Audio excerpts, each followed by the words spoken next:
I went on emo chats. Just don't last that long forever. Just don't last that long. These days. Hi everybody, what's up? This is Mahogany G and oi to all my Brazilians. Today I'm gonna go and react to 5 strange catfish solutions found on Reddit with unfortunate endings. I'm not really into Reddit or anything like that, but you know, back then it was fake, some of it being real. So we're just gonna find out and react. Let's go.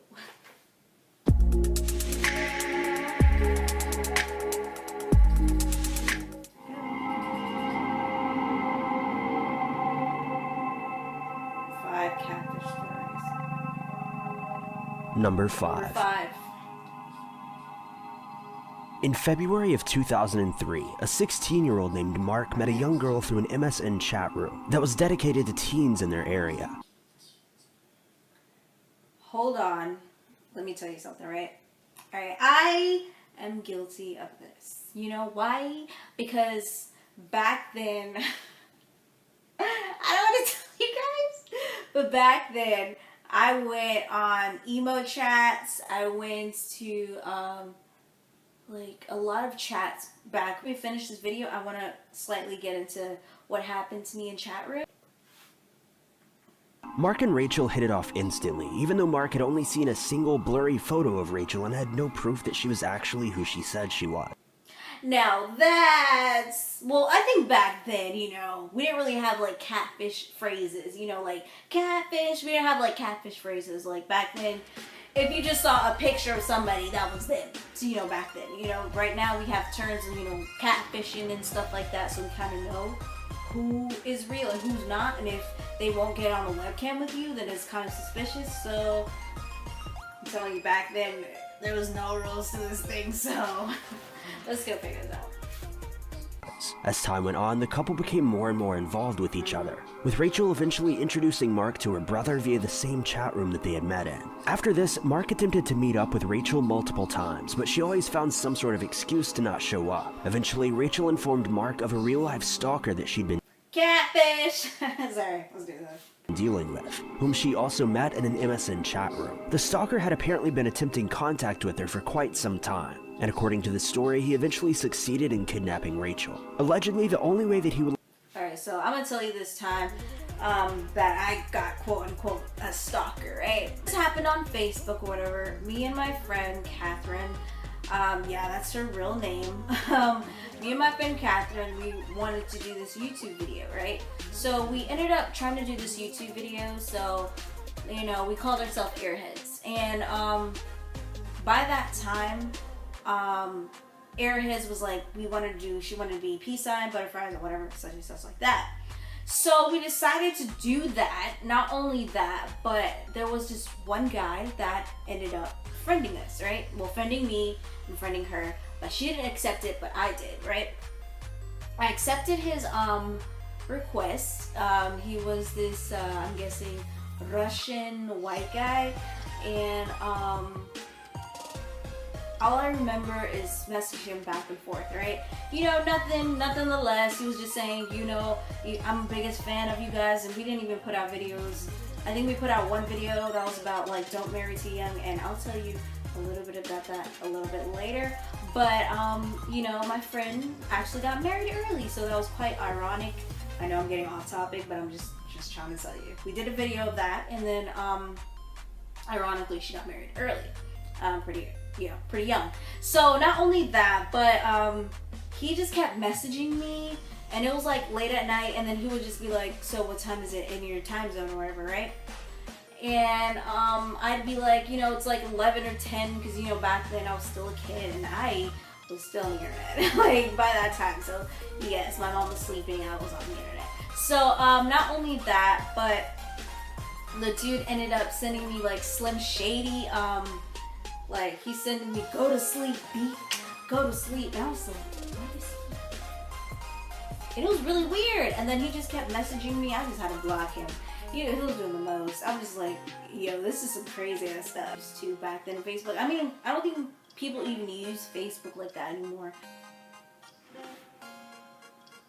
let Rachel go is if Mark agreed to perform sexual acts in front of his webcam. Worried for Rachel's safety, he agreed to do so. Rachel was then supposedly set free. Though the worst part is, this entire kidnapping was completely staged. Rachel was never in any danger and there was no stalker. And it turns out Rachel only ever asked Mark to perform those acts to fulfill her own twisted fantasies. But in one final twist, the girl's name wasn't even Rachel, and actually she wasn't even a girl. It was a grammar school student by the name of John, who was found out to have been a pedophile. This strange case gets much more in-depth and it actually involves a few individuals losing their lives due to John commanding Mark to do so. So if you're interested in that kind of thing, I strongly urge you to read the whole story, as it's all allegedly true. It's a pretty easy story to find, so just Google it. Like I said, most of these stories can be real, most of these stories can be fake. It is Reddit and it is a blog where, you know, you can just pour out your feelings, people respond to you. It's like that. So I don't know if all these stories are real, or if all these stories are fake. We're just going to find out. Number 4. This next story comes from Reddit, and the user says, "This happened twice. Both times they were underage, but they led me to believe that they were the same age that I was. The first time, it was a girl who sent me pictures of her older sister, who was around my age. When we finally met for our first date, I realized she was not the girl from the photos. Okay. She was barely 18 and was nothing like the photos she had sent. She was apologetic though and explained that she sent me pictures of her sister instead of herself for various reasons. The lie about her age was only a slight problem because she had just turned 18 days before, so it wasn't any legal matter. We remained friends for a few years after this. Though the second time was the last time I tried to meet a girl online. I was a Hold up, wait a minute. Sir, if you said that she didn't look barely, you know, her age, yet you still continue to talk to her?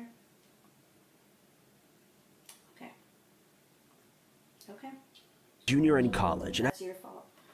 I'd been talking to this girl a few states away for weeks. She claimed to be 19 and I was 20. She was a cute redhead in the pics she sent to me, so I chatted her up regularly even though she lived far away. At some point, she surprised me with her plan to take her bus out to my university and spend the weekend hanging out and partying. When I picked her up at the bus stop, I barely even recognized her. Okay. She sort of looked like the cute redhead I had pictures of, but way, way younger. Like she could have been the daughter of the girl I had been talking to online. I played it cool and I tried to be a gentleman, but quickly decided that spending the Look, if you played it cool and you're a gentleman, you would call police on her and get her to her parents.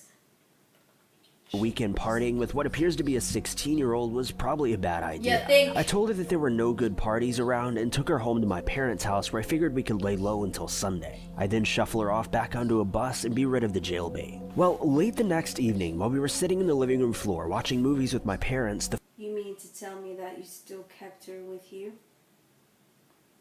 Okay. phone rings. I answered the phone to hear a crying woman pleading to know where her daughter was and if she was okay. That's when it hit me. I was harboring a freaking teenage runaway. I got the girl on the phone with her mom and started grabbing What? all of her stuff and putting it in my car. Apparently, her mom had found my phone number on their phone bill and traveled to my school looking for her daughter. I promised to meet her on campus with her daughter as soon as possible. Yo. Oh my gosh. Now all of your homeboy knows that you're trying to be, you know, I don't know. You're trying to be a gentleman, but you don't even be like, yeah, you too young for that. I don't even need you with me right now. Like that's, I don't know. It's, Well, we didn't even make it out of the driveway before police cars showed up. The cops looked at me, then Arresting you. pointed out to the girl and said, "Is that her?" I replied, "Yeah, take her home," and that Yeah, was take it. her home. Luckily for me, I That's- think this that's girl may white have had a privilege. history with running away from home because they didn't ask me a single question or anything. They just took the girl and left. My mom then came out in the driveway asking why the cops were there, so I had some explaining to do. I then returned to school and all of my roommates and neighbors told me that the campus police, the local police, and state police had been scoring the campus for me and an underage teen runaway. I spent the next couple weeks explaining to everyone I knew how I got hoodwinked by an internet girl and that police had the story wrong. I guess it could have gotten worse though. you got hoodwinked, but you still kept her near you. Number 3. Okay. That's just me. 13 years ago, I was 18 years old. Very awkward, but still respectable. I had my own car and job. I didn't go to college though, and I didn't know any way to meet people except through the internet. I remember that I found Jessie on a Literotica forum. She said she was 19 and lived less than an hour's drive away from me. In Los Angeles, that's really not bad. Like I said, I have some story times to tell you about chat rooms that I've been in.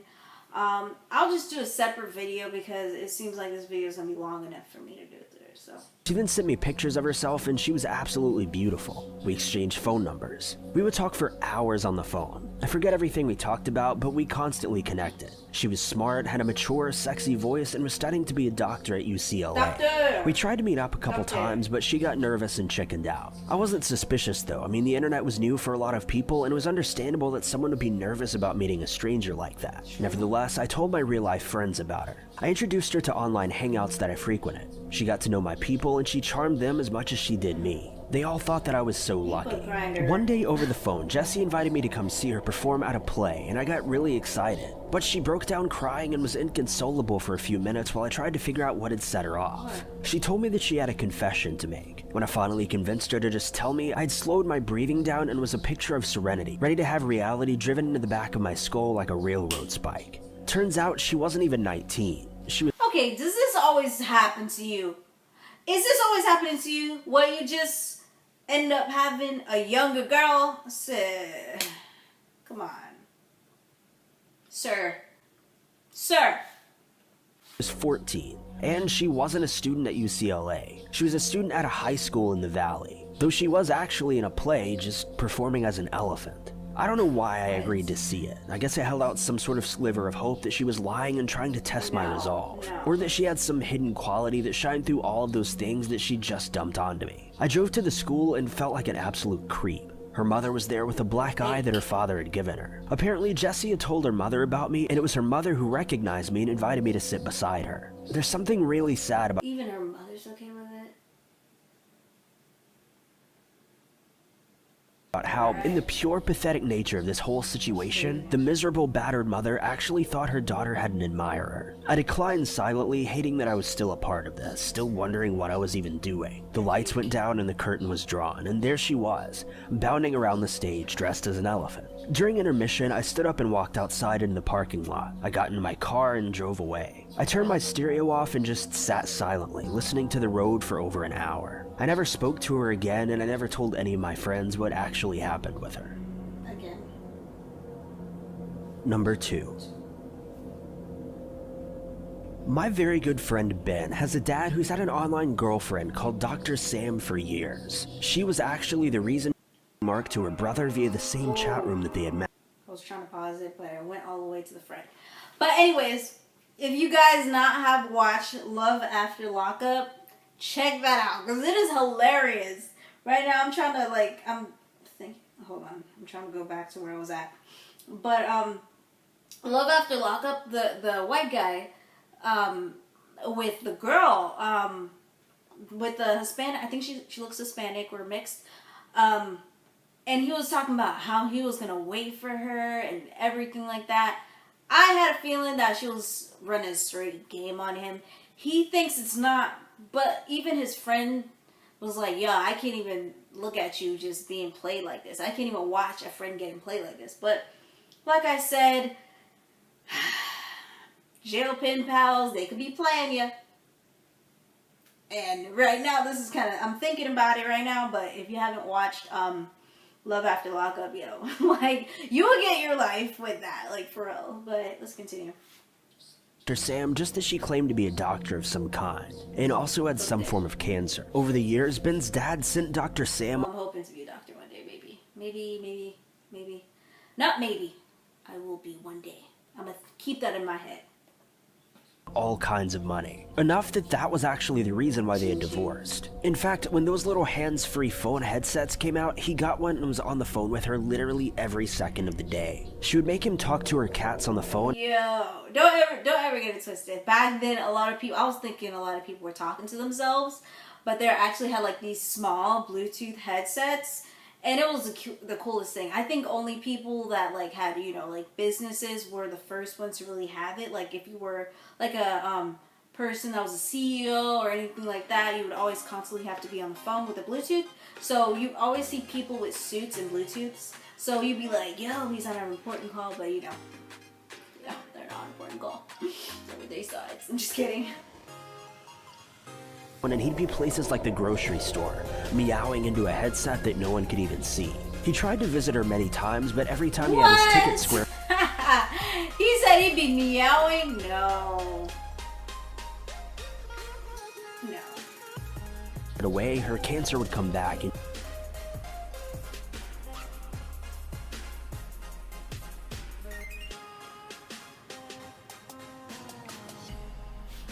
she'd need emergency medical treatment. Or even at one point, her pet tiger would bite her and she'd have to go to the hospital. Now, Ben's dad is a high-ranking naval officer. Sorry, sometimes on the internet you get played and you get tricked.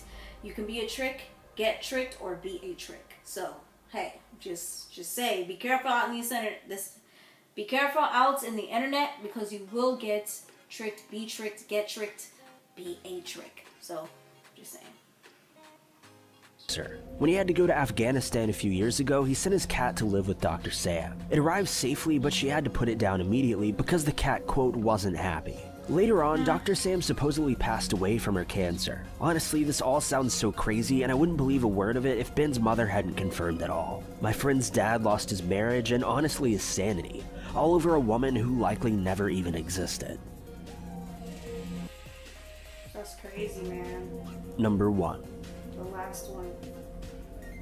A fairly attractive girl started messaging me in a chat room on gay.com.